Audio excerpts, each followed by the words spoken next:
Putting God first can be difficult. What can we learn from Hannah that will help us put God first in our lives today?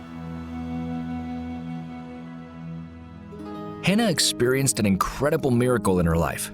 God answered her prayer and gave her a son. A few months earlier, she had entered the temple in Jerusalem and opened her heart to God, promising that if God gave her a son, she would dedicate him to his service. And so she did.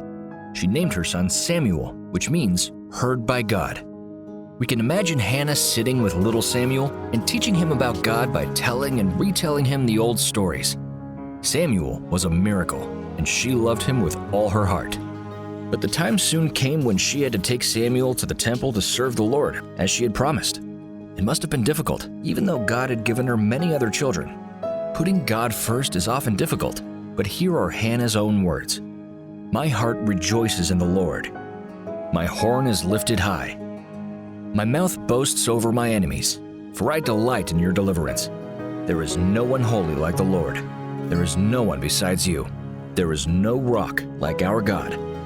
Hannah was not aware that Samuel would become one of the greatest prophets in the history of Israel. He was a man of God who anointed King Saul and even King David himself. None of this would have happened if his mother had refused to put God first. Parents, have you ever wondered what impact putting God first will have on your children? It is impossible to predict the kind of impact children will have on the world when they grow up witnessing their parents putting God first. Hannah put God first. Her example compels us to do the same. As the deacons collect the tithe and promise, we are challenged to put God first.